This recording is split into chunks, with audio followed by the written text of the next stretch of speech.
यो संसारै यस्तै रहेछ। महिलाले महिलालाई नै शोषण गर्ने, महिलालाई नै दबाउने, एक महिलाले अर्को महिलाको भावनै नबुझ्ने। त्यही त है, महिलाको जिन्दगी पनि अचम्मको छ। ठिकै गरिस्, धेरै अन्याय सहेर बस्नु पनि हुँदैन। घरमा पनि झगडा मात्रै भइरहन्छ। एकचोटि ज्योतिषीलाई कुण्डली देखाउन पाए हुन्थ्यो कि भन्ने लागिरहेको थियो। खोइ त, भाउजू पनि घरमा छैन। आफ्नै कुण्डलीमा दोष भएपछि के गर्नु र दाइ?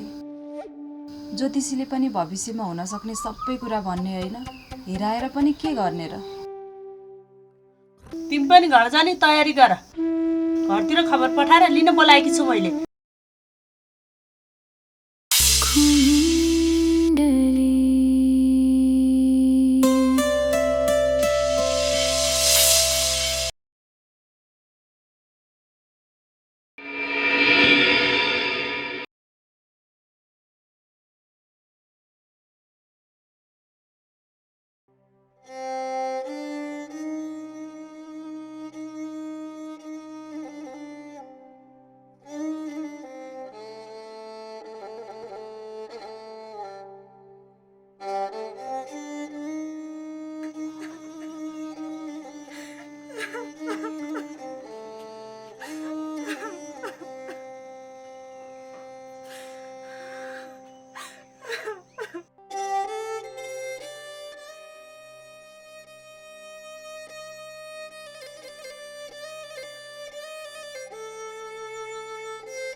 सपना, आज फेरि यो हालत बनाएर गएछ डङ्किनीले। त्यो डङ्किनीलाई झगडा नगर भन्दा पनि केही सित लागेन। त्यसलाई त झगडा नगरिकन निन्द्रा पनि लाग्दैन कि क्या हो? के गर्छस् त? तँलाई पनि भाउजूसँग झगडा नगर भनेकै हो। मैले झगडा गरेको हो त? म घरमा बसिरहेको थिएँ, एक्कासी घरमा आएर मलाई लछार पछार पारेर कपाल भुतालेर झोला बोकेर हिँडिन्। सधैँ झगडा मात्रै भयो, कुण्डली बिग्रेर यस्तो भएको हो कि? एकपल्ट ज्योतिषीकोमा गएर कुण्डली हेराएर ग्रह शान्ति गर्न पाए केही हुन्थ्यो कि भनेर यति भाँति कुरा गरेको। उल्टो झगडा गरेर माइत पुगै, नजान भनेर भन्दा पनि मानिन। मैले पनि त्यस्तो नराम्रो केही भनेकी थिइनँ। म यहाँ आएर बसेको भाउजूलाई मन परेकै थिएन। खै के कुरामा भाउजूलाई चित्त दुखेको, मैले त सकेसम्म सहयोग गर्छु नै भनेको थिएँ। भाउजूले जति वचन लगाए पनि सहेर, म आफू जति रुन परे पनि रोएर भए पनि भाउजूलाई केही भनेकी थिइनँ। आफै आएर कुटपिट गरेर आफै माइत किन जानु पर्थ्यो फेरि? तँलाई मार्छु, बरु जेल जानु परे पनि जान्छु, तर यहाँको सम्पत्ति तँलाई दिँदै दिन्न भन्दै थिइन्। मलाई मार्नै पर्ने गरी मैले भाउजूको के नै बिगारेको थिएँ र? मैले त आमाको त्यही पेवा खेत त मागेको थिएँ, त्यहीँ छाप्रो बनाएर बस्छु। तपाईँहरूसँग सँगै बस्दिन भनेकै थिएँ। मलाई त लाग्छ त्यो घरमा मेरो जबरजस्ती बिहे गराउने भाउजूको षड्यन्त्र थियो। म यहाँ आएर बसेपछि भाउजूको षड्यन्त्र पुरा नहुने भएर यस्तो गरेकी हुन्। खोइ के कुरा बुझ्नै गाह्रो छ। झगडा गरेर माइत गइसकि सबैजना मिलेर बस्न पाएको भए हुन्थ्यो। के गर्छस् त? टाउको ठोकेर नहुने, जे नहुनु थियो भइसक्यो। अब टाउको दुखाएर बाहिर बसेर के गर्छस्? जा भित्र।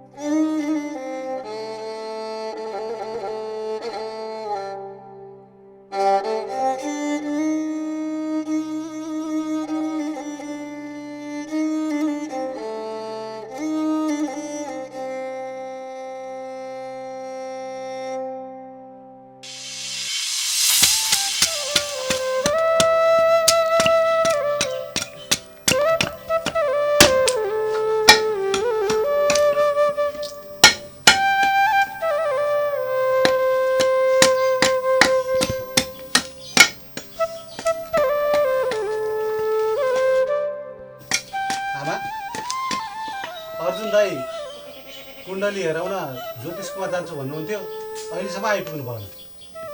आउँदै होला नि त। यही मेसोमा तेरो पनि कुण्डली देखाएर गर शान्ति गर्न पाए कति केटी भेटिहाल्थ्यौ कि। भेटिन्छ पक्कै भेटिन्छ। है आमा, त्यही कुण्डलीको काजमा लुकेर बसेकी होली ज्योतिषले के मन्त्र गरेर राम्री चिटिक्क परेको तरुनी फुत्त निकाल्छ। चाहिने कुरा पो गर्नुपर्छ त। संसारमा नभेटेकी केटी कुण्डली हेराउँदैमा भेटिन्छ त? तैँले कुरो बुझ्दैनस्? म बुझ्दिनँ। किन बुझ्थेँ त म? खोज्नु राम्रोसँग खोज्नु। कुण्डलीको कागजमा उल्टै पल्टै खोज्नुहोस्, कतै त्यही कागजमा अल्झिएर बसेकी छ कि। नकर त साह्रै नास्तिके पनि हुनु हुँदैन। आमा छोराको के कुरो हुँदैछ? बिहे गर भन्दा मान्दैन। यसलाई एउटा केटी खोजिदिनु न लाग्ला। खोज्नै पर्दैन, मैले रेडी बनाएर ल्याएको छु, हेर्ने हो। कता झरेछ? रमाइलो कुरा मात्र नगर्नु न लामा दाइ, कहिलेकाहीँ त सिरियसली पनि लिनुपर्छ। सिरियस कुरा पनि के गर्नु खै आमा, बिहे गरेको यत्रो वर्षपछि पनि लोग्नेसँग झगडेर माइत जाँदो रहेछन्। त्यही त भने लामा दाइ, आमाले कतिचोटि भनेपछि कि मान्ने सुन्ने होइन। जतिखेर पनि बिहे गर मात्र भन्नुहुन्छ। बिहे गरेर बुहारी कजाउनु पाए के नै हुन्छ जस्तो गर्नुहुन्छ। साँच्ची कसको झगडा परेको रहेछ लामा दाइ? कसको हुने नि, त्यही अर्जुनको बुढी र बहिनीको। गरी त्यो अर्जुनकी बुढी कम त राक्षसनी छे। हाम्रो आमालाई पनि त्यस्तै राक्षसनी बुहारी चाहिएको हो कि? नकर त, नन्द माइत आएर बसेको त्यसलाई चित्तै बुझेको रहेनछ। घर पठाउनु पर्यो भनेर अनेक बाहना बनाइरहन्थे। हाम्रो शिवलाई पनि नन्द सम्झाएर घर पठाइदिनु भन्दै थिए। त्यही भएर पो होला नन्द भाउजूको झगडा परेको। मैले त महिलाको झगडामा के पर्नु भनेर केही भनेन, पछि पो थाहा पाएँ माइते गएछ। शिव भाइ, अर्जुन पनि घर आइपुग्यो होला। के गर, समाजमा बसेपछि सुख दुःखमा साथ दिनै पर्यो। समाजमा बसिसकेपछि त्यति त गर्नै पर्यो नि लामा दाइ। जाउँ, म पनि जान्छु। जाउँ।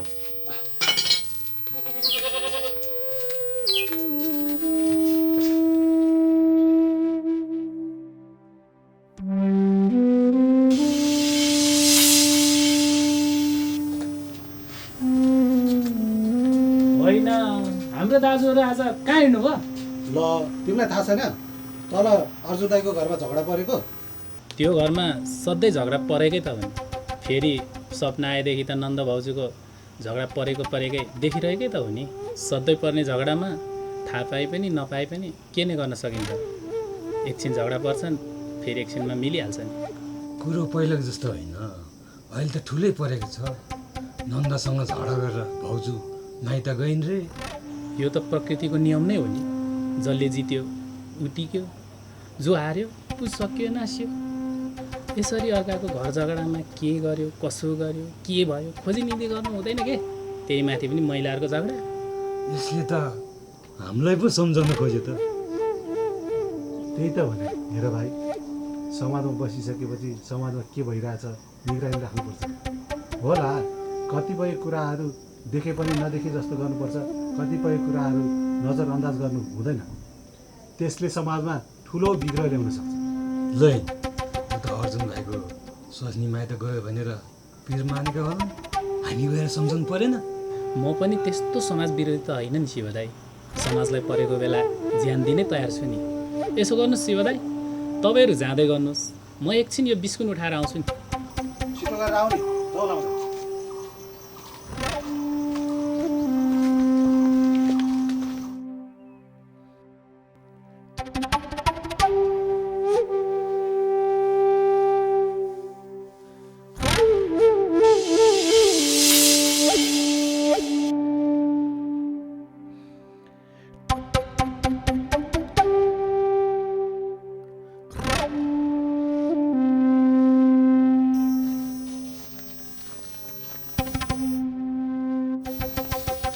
दिदी कता गएर आउनु भएको? म त अर्जुन दाइको घरतिर गएर आएको। सपनाकोमा? गाउँमा त ठुलै घटना घटेको रहेछ नि, त्यही भएर म अर्जुनको घरतिर गएर आएको। तिमीले थाहा पाएको छैन र? म त बजारतिर गएको थिएँ, यी भर्खर आउँदैछु, केही अत्तो पत्तो छैन मलाई त। अर्जुनकी बुढी कमलाले त नन्नलाई पिटेर लचार पचार पारेर माइत गइछिन् रे त। साह्रै राक्षस नि झगडा गर्न पनि कति सकेकी हुन्। अस्ति बिचारा सपना मसँग गुनासो गर्दै थिइन्, आफै झगडा गरेर माइत गइछिन्। ठिकै गरिछिन्। ल ल आशा म गएँ।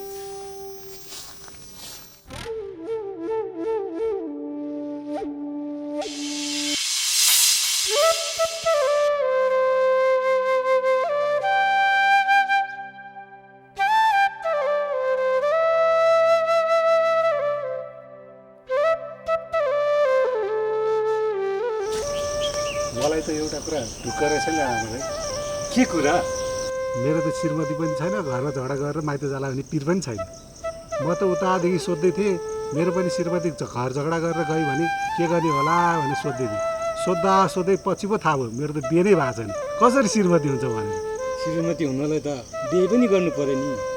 बिहे पनि नगर्ने, श्रीमतीसँग झगडा गरेको सपना देख्ने। बिहे गर न, अनि पो थाहा हुन्छ श्रीमतीको महत्त्व कति हुन्छ भनेर। झगडा गरेको कल्पना गर्नै पर्दैन, छिनछिनमै थाहा भइहाल्छ नि। झगडा गरेको मात्रै कल्पना गरेको कि अरू कुराको पनि कल्पना गरिस्? अरू केही गरिनँ। भाइहरू कता हिँडेको? झगडाको कुरा गर्दै हिँड्नु भएको त कसोको झगडा पऱ्यो? उता अर्जुन दाईको घरमा झगडा परेको नि, त्यही कुरा गरेको थिएँ। अर्जुनको कोसँग परेछ? अर्जुनको बहिनी र बुढी झगडा परेछ। अर्जुनको बुढी त झगडा गरेर माइत गएछ। ए हो र, माइत पो गइछ? लामा दाई त्यही भन्नुहुन्छ। हो हो, झगडा गरे म आफैले देखेँ हो। पछि त माइती पनि गयो रे। कुरो के रहेछ बुझ्नु पर्यो भनेर त्यतै जान लाग्यो हामी त। तपाईँ कता जान लाग्यो हो? बरु उतै जान पाए हुन्थ्यो। यस्तो दुःख घटनामा त जानै पर्ने हो। मलाई त्यहाँ पारिसम्म नपुगी भएको छैन। र तिमीहरू जाँदै गर, म पछि आउँछु। हुन्छ नि त।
संसार खोजिसके कहाँ जानु भएको होला? यता पनि हुनुहुन्न।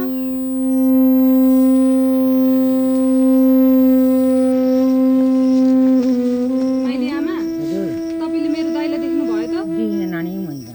ए कहाँ जानु भयो? भयो घरमै हुनुहुन्न।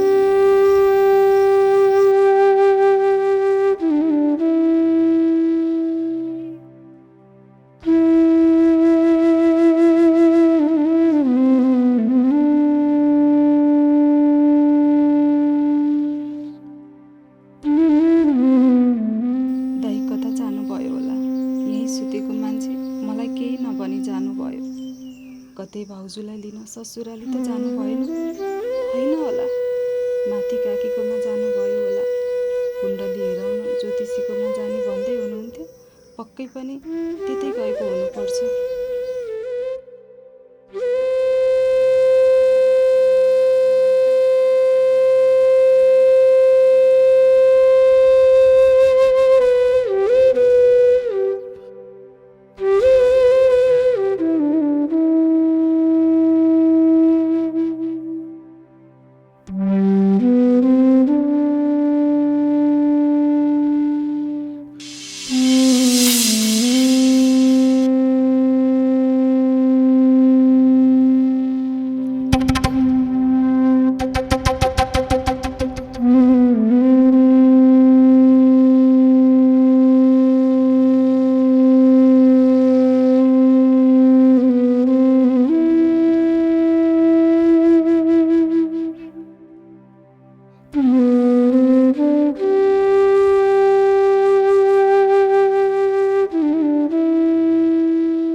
अर्जुन दाइ भाउजू त माइत पो जानुभएछ, अब दिन पनि जानु। माइत नजान भनेर कति बिन्ती गरेँ, मेरो एक वचन सुनेकै होइन। म त लिन जान्न बहिनी। सपना माइत आएर बसेको कमला भाउजूलाई मन परेकै थिएन। बहिनी माइत आएर बसेको कुरोले सधैँ झगडा गर्थे, त्यही न्युमा माइत गई। अब आफै आउँछ भने आउँछ, नत्र म त त्यसलाई त लिन जान्न बहिनी। त्यसो भनेर कहाँ हुन्छ र दाइ? तातो रिस गरेर सम्बन्ध बिगार्नु भन्दा लिन जानु नै ठिक हुन्छ। तिमी र सपना त साथी पनि हौ, एकपल्ट सपनाको ठाउँमा तिमीलाई राखेर हेर त। मेरो बहिनीलाई त्यस्तो गरेर जानीलाई म कसरी लिन जाउँ? त्यसमा त मैले के भनौँ र अर्जुन दाइ? एकपल्ट भइसकेको सम्बन्ध नबिगारेकै राम्रो हुन्थ्यो। ल त दाइ, म त गएँ।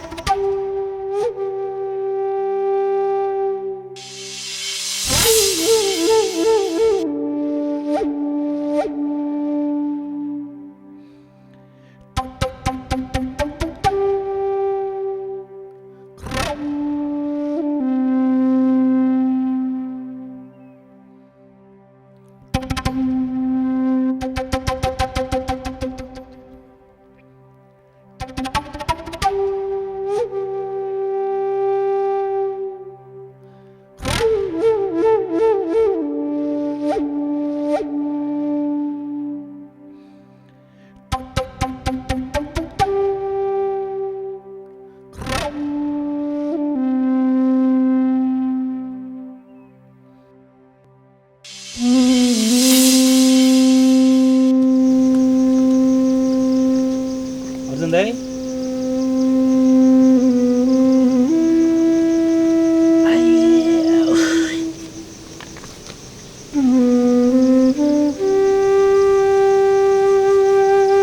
धेरै पिर नलिनुहोस् भन्दिनँ दाइ। म अहिले परिवारमा यत्रो घटना घटेपछि पिर त अवश्य पर्छ। यस्तो घटना मलाई पनि घटेको भए अवश्य मलाई पनि पिर हुन्थ्यो। तर यस्तो पिर पर्यो भन्दैमा टोलाएर बस्नु हुँदैन नि दाइ। यो घटना घट्नुमा तपाईँको मात्र पनि हात छैन। यसरी पिर मानेर दो बाटोमा बस्नुभन्दा हिँड्नुहोस् जाउँ घर दाइ। मलाई घर जान मन छैन भाइ, तिमी जाऊ। मलाई त्यो घरमा गएर बस्नु मन छैन। यस्तो कुरा गरेर कहाँ हुन्छ दाइ? मान्छे मर्दा त चित्त बुझाएर बस्नुपर्छ भने भाउजू त सामान्य झगडा परेर माइत न त गएको हो। यसमा त त्यति बेसी पिर लिनुपर्ने म त देख्दिनँ।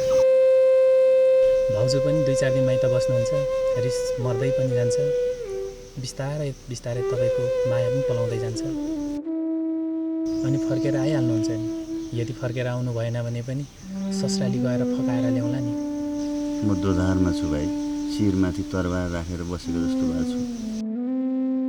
श्रीमती भन्छे बहिनीलाई माइतबाट घरमा नपठाएसम्म म आउँदिनँ।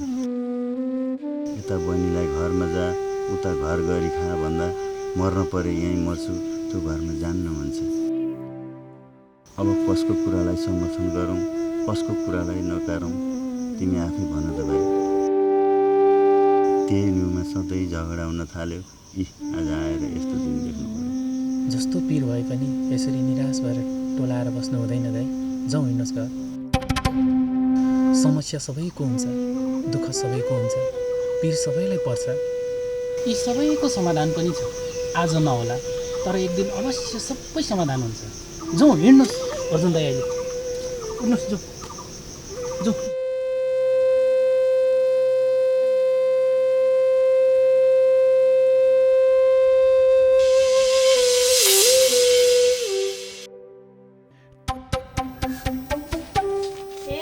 बढार्दै हुनुहुँदो रहेछ। बढारेको हेर्न केटी, त्यो अर्जुनको बुढीको के बुद्धि आएको? तिनी त राक्षस नै हुन् नि काकी। तिनीले कसैको भलो हुने काम कहिले गरिनन्। नन्न आएपछि सधैँ झगडा मात्रै गरिन्। झगडा गरेर जित्न नसकेपछि आफै घर छोडेर गइन्। त्यही त अस्ति हाम्रो नन्दलाई सम्झाइदिनु पर्यो। माइतमा राख्न सकिँदैन, घरमा पठाउने व्यवस्था गर्नु पर्यो भन्दै यता पनि आएकी थिइन्। आज झगडा गरेर फेरि माइते गएछ। गाउँको कसैलाई पनि बाँकी नराखी हाम्रो नन्नलाई सम्झाइदिनु, माइत नबस्नु, घर जा भनेर भन्दै हिँडेकी रहेछन्। काकी, हाम्रो दाइलाई देख्नु भयो त? ए आशा पनि यतै रहेछन्। हाम्रो दाइलाई देख्यौ त? यता त आएको छैन, घरमा छैन र? घरमा हुनुहुन्न भने यताउति बाटो बारी सबैतिर खोजिसके, कतै पनि हुनुहुन्न। तिमी पनि धेरै नआत्यो सपना। म पनि तिम्रै घर जान भनेर आएको थिएँ। बरु हिँड जाऊँ, दाइ पनि घर आउनु भयो होला। ल जाऊ सपना, तिमी पनि धेरै पिर नगर, भरे दाइ घरमा आउनुहुन्छ। हुन्छ काकी, हुन्छ। आऊ आशा। हस् काकी।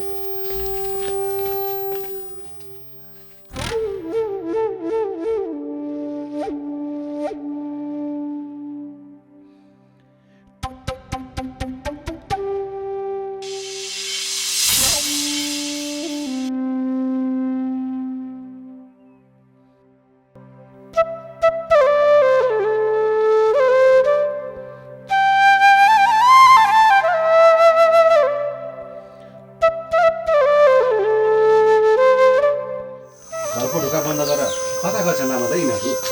त्यही त कता गएछन्? दाजु बहिनी दुवैजना घरमा छैन त। जाऊ गरौँ।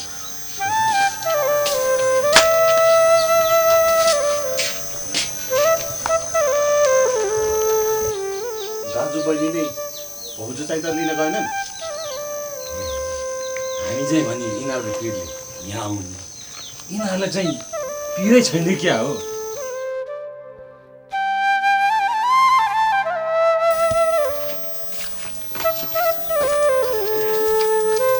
हामी भने घरको मान्छे पुगेर बस्नु, घरको मान्छे चाहिँ ढोका लगाएर कता गएको? बहिनी छैन र घरमा? खोइ त, हामी आउँदा त बन्द थियो। अहिलेसम्म हामी बसिरहेको छौँ, ढोका बन्दको बन्दै छ।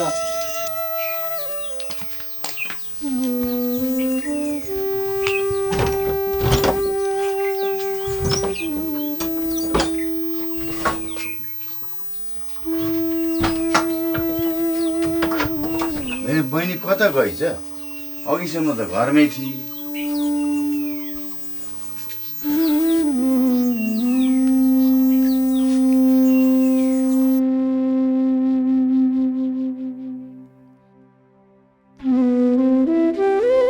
तिमी धेरै पिर नगर न अर्जुन भाइ। सानो तिनो झगडा त जसको नि हुन्छ। सानो तिनो घर झगडा भयो भन्दैमा त्यसरी पिर मानेर बस्नुपर्छ त? अब त समयसँगको सावधान कसरी हुन्छ त्यो त पो सोध्नुपर्छ तिमीले। यसरी पिर मानेर मात्र हुँदैन नि अर्जुन दाइ। मैले पनि अघिदेखि सम्झाइरहेको छु। अर्जुन दाइ त्यसै रोला रोला जस्तो गर्नुहुन्छ। बहिनी माइत आएर बसेदेखिबाट कमलाले सधैँभरि मसँग झगडा मात्रै गरिरहन्थे। जसरी हुन्छ माइतबाट बहिनीलाई घर पठा मात्रै भन्थे। बहिनीको बिहे नहुन्जेलसम्म मैले कहिले नराम्रो गरिनँ। सकेको माया बहिनीलाई दिएकै हो। मैले नै हो सानैदेखि बहिनीलाई हुर्काइ बढाइ गरेको। आज आएर आफ्नो श्रीमतीको कारणले बहिनी रोएको देख्दा साह्रै नमजा लागिरहेछ।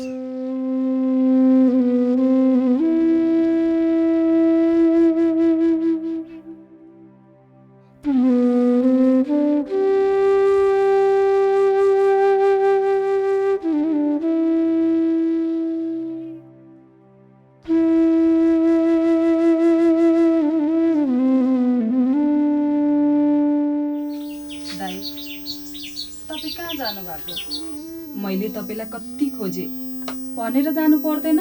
बुढो उहाँ डोबाटोमा गएर बसिरहेको रहेछ, मैले बल्ल बल्ल फकाएर लिएर आएको। सबैजना गाउँले दाजुभाइहरू पनि यहीँ आउनुभएको छ, बहिनी पनि यहीँ छ। अब म एउटा निर्णय गर्छु, म यो गाउँ बस्दिनँ, छोडेर जान्छु।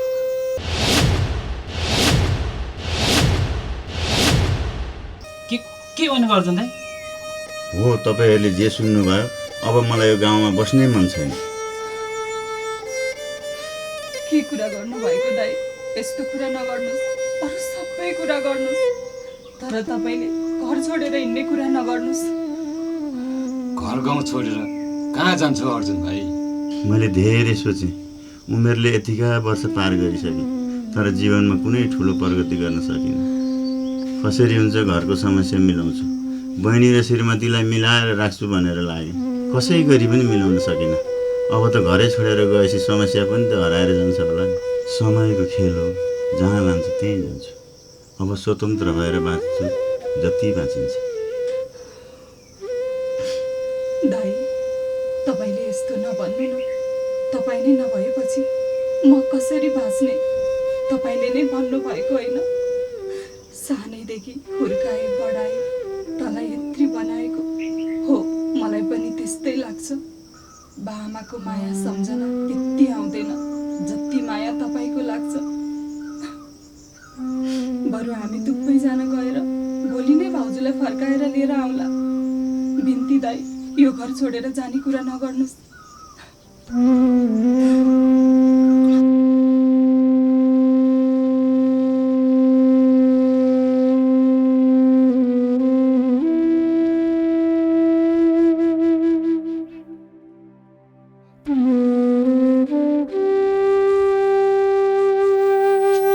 ल त गाउँले दाजुभाइहरू, मेरो जाने बेला भयो, अब म जान्छु। के भने दाइ तपाईँले? मलाई छोडेर नजानु। अर्जुन भाइ एकछिन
हावा र हुन्डरी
खुन